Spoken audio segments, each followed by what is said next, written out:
मैं राजस्थान चूरू से ही चलूँ। श्याम बाबा पहले गया, सालासर धाम गया जी, और फिर पुष्कर गया, फिर माउंट आबू गया हमारे राजस्थान में जी। 6 महीने की 4 तारीख से मेरी यात्रा जारी है जी। और वो प्रभु की कृपा है, आगे वो किधर मोड़े क्या करे। जी जी, सतवचन। यहाँ कब आए हो? यहाँ आज ही आया था इस यात्रा। अरे मनोकामना भाई, हमारी आस्था हो गई तो हमें एक मार्ग मिल गया, सहारा मिल गया जी। और हम उसको जिस तरफ बढ़ेंगे तो हमें निश्चित सफलता मिलेगी, इसमें कोई दो राय नहीं है। बाबा तो हमारे 24 घंटा साथ ही हैं जी, वो अलग नहीं है जी।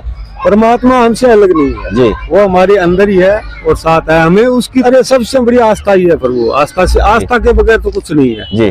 पहली बात तो आस्था है जी, फिर उसके जानने के कई मार्ग हैं जी। उसके ऊपर आस्था बनाए रखें, उसकी तरफ बढ़ेंगे तो वो अपने आप रास्ता बना देगा वो। जी। एक मार्ग मतलब आम लोग भटक रहा है जी, मतलब सबसे पहली जो है हमारे घर को मंदिर बनाओ जी, वो हम मानते हैं, चाहे मैया के रूप में माने, चाहे भगवान के रूप में माने, चाहे देवता के रूप में माने। इसकी हम सुबह शाम घर में आरती हो हाँ जी, और आरती के समय बीवी बच्चे घर के सदस्य शामिल हों उसमें। और हमारे अंदर हम परमात्मा का दर्शन करेंगे कि परमात्मा बाहर नहीं है, हमारे अंदर है, तो हमारा शुभ भी शुभ होगा जी। बच्चा कहीं भटक रहा है, बीवी कहीं भटक रही है, आप कहीं भटक रहा है, नशे के आदि हो रहे हैं, तो ये पाश्चात्य सभ्यता है। और हम साथ बैठ के आरती करेंगे, साथ बैठ के भोजन करेंगे, सबका सम्मान करेंगे, तो बच्चे भी हमारा सम्मान करेंगे और गलत मार्ग पे नहीं जाएंगे। लेकिन सबसे बड़ी समस्या है कि हम ही मतलब गलत मार्ग पे चल रहे हैं, तो बच्चे तो चलेंगे ही। अरे श्याम बाबा मतलब ये कृष्ण का ही रूप है दूसरा, उन्हीं का नाम है श्याम।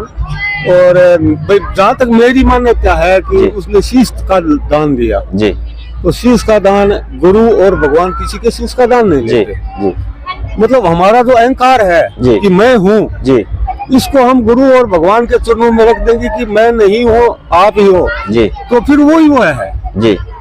तो आप तो भगवान के काफी करीब रहे हो, तो आपका अनुभव कैसा रहा? अरे मेरा अनुभव यही है कि अहंकार है तब तक तो भगवान नहीं है, ठीक जी। और जब हमारा अहंकार हमने गुरु के या परमात्मा के चरणों में रख दिया तो हम है ही नहीं जी, तो फिर भगवान ही है करता सब कुछ जी।